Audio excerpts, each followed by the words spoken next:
d'expérience durant 12 ans. Donc, donc, nous allons saluer la forte présence des militants de Farba, qui sont des militants aussi du parti, avec une pensée forte envers cette grande icône du parti, Mouy Farba Ngom, arbitrairement détenu. Ñu ngi koy ñaanal te xam naa ne fi mu ne nii wuri ma dem na kër gars yi amatuñ fi ñu la ngaamu force dañ koy bàyyi mu génn. Donc Georges Thiam de la CCR, notre oncle, est aussi là, fidèle du parti, un convaincu du président Macky Sall. Professeur Boubacar Sy, Major Kandji, qui nous a gratifié hier d'un brillant exposé chez Pape Malick, le coordinateur de la CCR. Que nous saluons de passage. Aïssatou Ndiaye, vice-président du mouvement national des femmes. Les secrétaires nationaux, Moussa Sow est derrière moi.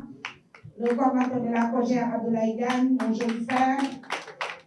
Sans oublier le commissaire Keita. Keita, Sambassi est là du maire, notre jeune frère du maire, très engagé, en qui nous portons beaucoup d'espoir. Maître Ward, nous n'allons pas l'oublier, je l'ai cité tout à l'heure. Avant de passer la parole à Maître You, dañu bëgg rek wax ci benn cas bu ñu dab muy la sortie de Maître Mame Adama Gueye. Dafa am ñoo xam ne Sénégal dañu mënut a baal président Macky Sall mu bokk ak ñoom génération raw leen ci xam-xam gën leen ci patriotisme gën leen jëriñ réew mi ci li ci def ba pare gën leen nekk un leader international. Sénégal yëpp di ko adulé adduna bi yëpp di ko idolâtré mënuñ ko baal président Macky Sall. C'est un rancunier, on a suivi sa sortie, c'est même une honte pour le Sénégal et pour sa famille. Ñu ngi koy wax ne ko nag toog fule xaar ñu le président yegg Nations Unies ñu fekkaat ñu fi. Monsieur le président, vous avez la parole. Bravo.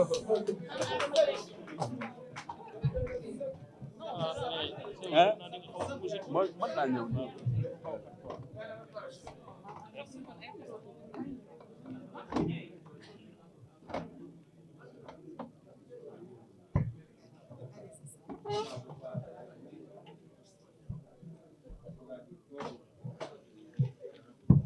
Salam alaikum. Je vous remercie, madame, monsieur, chers journalistes, madame, monsieur, les grands responsables du grand parti APR, monsieur le directeur de l'école du parti, avec toutes les félicitations. Je ne sais pas par où commencer, mais je voudrais qu'on commence par une réflexion et un constat. Parce que Ousmane Sonko, pour une fois de sa vie, en tant que Premier ministre du Sénégal, a eu à entretenir le peuple sénégalais de sujets qui les concernent. Une fois. Vous avez benn yoon Ousmane Sonko mu jël parole en tant que Premier ministre du Sénégal woo Sénégalais yi wax leen ci li leen di yitteel. Personnellement musuma ko gis. Bi muy jël parole, il y a eu un regain de tension au niveau de la Casamance avec le décès d'un soldat sénégalais. L'armée a fait un communiqué et des blessés, je pense au nombre de 6. Ousmane Sonko a eu l'occasion pour la première fois après cette tragédie de prendre la parole pour au moins au nom du gouvernement présenter ses condoléances aux forces armées, ces vaillants militaires et soldats au niveau de nos frontières, saluer la mémoire du décédé, prier pour les blessés. Il l'a pas fait. Tout le monde sait que dans le monde rural aujourd'hui, on vit la pire crise agricole du Sénégal. Il y a une mévente de l'arachide qui a installé le monde rural dans une préoccupation forte de revenus et d'écoulement de leurs produits après 3 mois de dur labeur. Ousmane Sonko n'en a qu'une. Il n'en parle pas, il ne sait pas trouver des solutions. Il invente pour demander à la Sonacos d'acheter 450 000 tonnes, ce que la Sonacos n'a jamais pu avoir, n'a jamais pu faire au moment où la Sonacos était la Sonacos. Je ne parle pas de la crise universitaire. Aucune solution. Ni scolaire. Aujourd'hui, c'est l'impasse. Je ne parle pas des plans d'action des syndicalistes. Aucune solution. C'est l'impasse des enseignants, c'est l'impasse. Ils nous parlent de quoi? Ils nous parlent de quoi? Et quand il prend la parole, malheureusement, on a l'impression que le Sénégal existe à partir de 2024. Je vais intervenir sur 2 points. Le premier point est son annonce d'une enquête parlementaire. Tout ça, il le fait parce qu'il veut emmerder, il veut entraver la candidature. En réalité, c'est ça. Donc, Luxar va y revenir, je ne vais pas empiéter sur ce qu'il va dire. Donc, enquête parlementaire, pour la première fois, et je parle sous le contrôle d'un ancien président du groupe parlementaire, au Sénégal, qui est un pays organisé depuis 1960, nous avons 3 pouvoirs indépendants. Le premier pouvoir, c'est le pouvoir exécutif. Exécute, qui fait l'action gouvernementale, qui mène la politique, qui apporte des solutions. C'est le président de la République et ses collaborateurs. Le deuxième pouvoir, c'est le pouvoir judiciaire, qui juge. Le troisième pouvoir, c'est le pouvoir législatif, qui légifère, qui vote les lois, qui contrôle l'action gouvernementale. Et au cœur de notre Constitution, il y a le principe fondamental de la séparation des pouvoirs. Le président de la République, chef de l'exécutif, n'a pas le droit de donner des instructions à l'Assemblée nationale, à plus forte raison au Premier ministre. Ça viole la Constitution.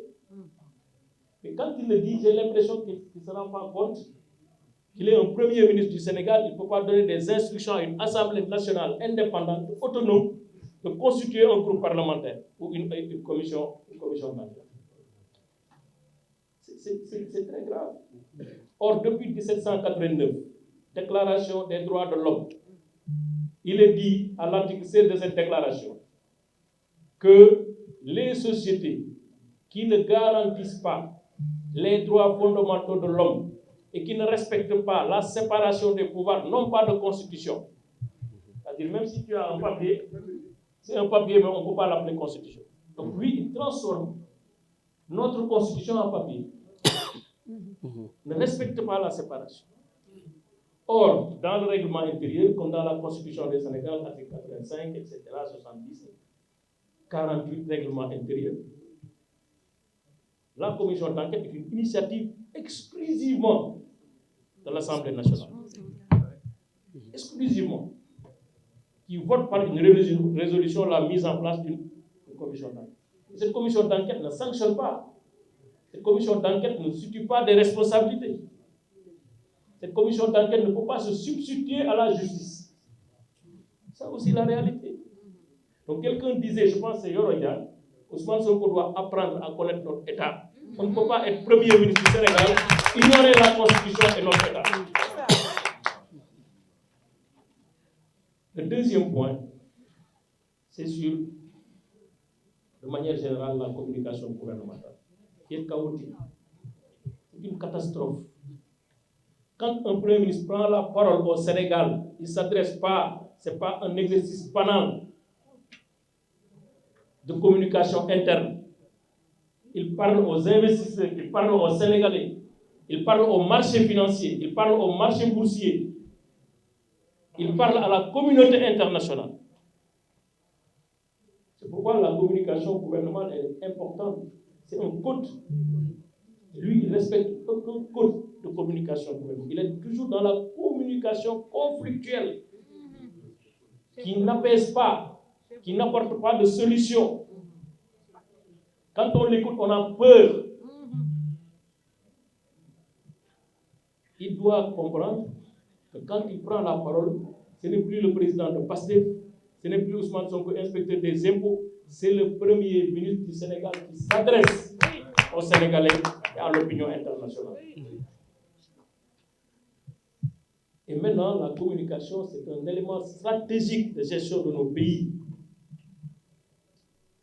On n'est pas libre de dire tout ce qu'on veut. Je vais donner 2 exemples. Ces problèmes de renégociation, je pense que c'est vous qui en a parlé. Il faut être extrêmement prudent en termes de perception que les investisseurs vont avoir sur l'État du Sénégal et sa volonté.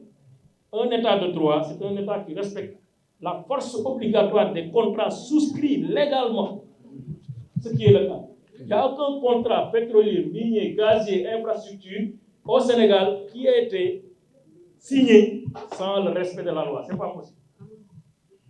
C'est pas possible. D'ailleurs, dans le code pétrolier, on a un exemplaire de contrat. Dans le code minier, on a un exemplaire de contrat. C'est pour dire, quand vous devez signer un contrat, voilà au moins les bases pour signer le contrat. Ce qu'on a fait, moi qui étais témoin en 2016, quand il y a eu des annonces de découverte de pétrole et de gaz, le dispositif stratégique qui a été mis en place par le président Macky Sall et son équipe, il est unique. Et d'ailleurs, c'est un ministre qui le dit. Le ministre Birame Souleye qui rend hommage à ce qui a été fait comme travail. Sur le terrain, on a entendu n'importe quoi. 2 000 milliards, 3 000 milliards, etc. Le meilleur témoignage est venu aujourd'hui du ministre des Infrastructures et des Transports. Nous, on a négocié, on a renégocié plusieurs contrats. Le terre, on l'a négocié. Sans bruit. La concession autoritaire, on l'a négocié. Avec un partenaire. Sans problème. Et sans bruit. Le péage, les prix, les tarifs, on l'a fait sans difficulté. Mais parce qu'un gouvernement, il ne proclame pas. Il n'est pas constamment dans la proclamation et dans le populisme. Il faut faire un travail discret mais efficace qui impacte la vie des populations. C'est ce que nous avons fait. On l'a toujours fait. Et ces contrats sont les meilleurs contrats au monde. Quand je vous parle, il ne peut pas, et la loi l'interdit. Quand on regarde le code des obligations civiles et commerciales, qui est la base des contrats, l'article 97 dit, vous ne pouvez pas unilatéralement résilier ou réviser un contrat. Ce n'est pas possible.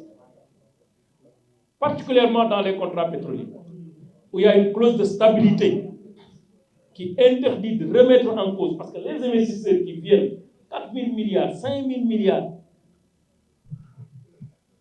en confiance à la loi qui est là, actuelle, en confiance à un gouvernement qui signe une convention, mais ils vont prendre toutes les dispositions pour s'assurer que cette convention ne sera pas torpillée ultérieurement.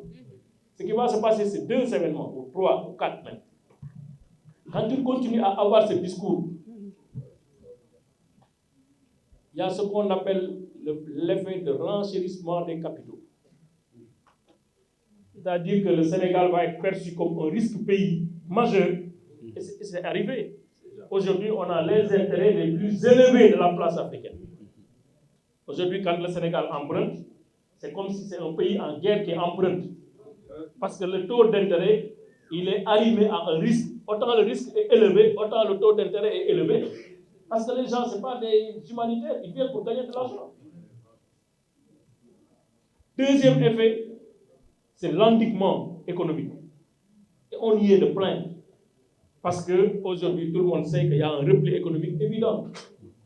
On perd des emplois, les sociétés ferment, les gens se déplacent, parce qu'il y a d'autres places beaucoup plus nobles, beaucoup plus réceptives aux investissements que le Sénégal. Donc on était pendant 10 ans la destination principale des investissements directs étrangers. Pendant 10 ans, devant le Maroc. Il n'y avait que l'Afrique du Sud, je pense, et l'Égypte, et on n'est pas comparable en termes d'espace, qui étaient devant le Sénégal. On était la première place en Afrique subsaharienne pendant 10 ans. Presque on absorbait plus de 2,5 milliards de dollars d'investissements directs étrangers. C'est ce qui faisait que le Sénégal marchait. Ce qui faisait qu'on avait des recettes. Ce qui faisait qu'on avait la possibilité d'emprunter et de faire de grands projets.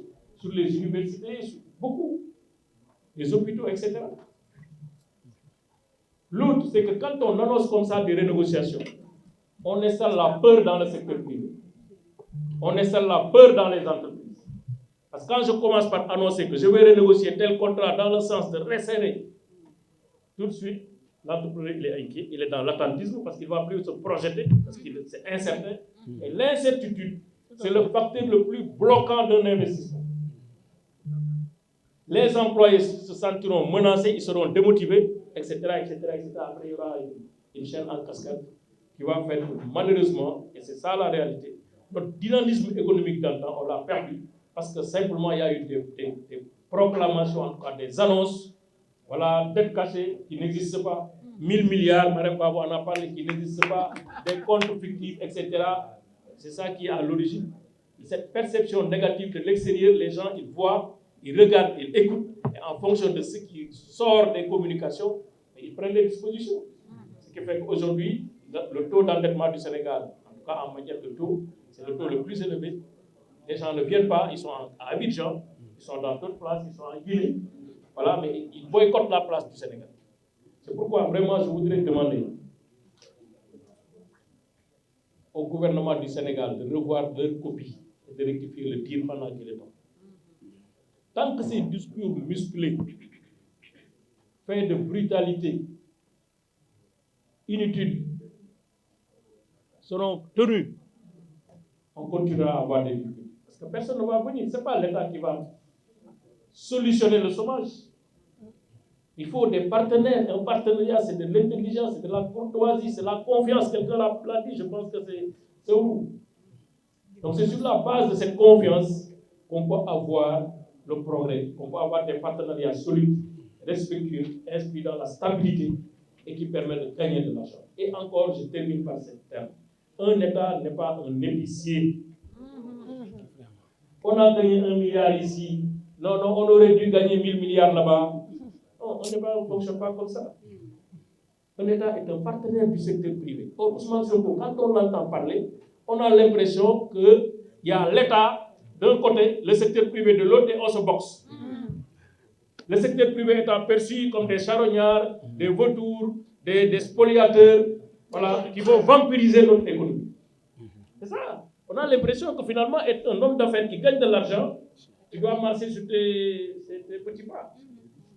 Or, on doit encourager le secteur privé, l'accompagner, lui permettre de gagner de l'argent, l'accompagner à l'intérieur comme à l'extérieur du pays. Donc, tant que ce discours de défiance, de remise en cause perpétuelle des engagements internationaux du Sénégal, ce qui va se passer, c'est déjà ce qu'on vit. Mais en plus, ces entreprises, c'est des entreprises solides. Ils ont les meilleurs cabinets au monde. Tu vois, aller en contentieux. Dans tous les contrats pétroliers, c'est des contrats avec des clauses d'arbitrage. C'est-à-dire que ça ne se jugera pas ici. C'est à l'extérieur que ça se jugera. Et le Sénégal ne peut pas être membre de la Banque mondiale, être dans la MIGA, prendre des engagements pour protéger les investissements internationaux, et ensuite avoir ce comportement vraiment de braconnier. Il faut arrêter. Et quelqu'un lui a dit qu'il faut commencer à apprendre. Comme nous avons la chance maintenant, aujourd'hui, nous avons changé de directeur de l'école du parti. Je salue aussi tous les efforts qui ont été faits par l'ancien, et le travail qui a été fait. Les séminaires sont gratuits. Chez le Premier ministre Mansour, je vous invite à venir on vous apprendra la politique de communication. On vous apprendra que la souveraineté économique n'est pas incompatible avec la préservation des intérêts du secteur privé. C'est ça que le Sénégal a compris depuis très longtemps. C'est ça qui nous permet de marcher, d'avancer.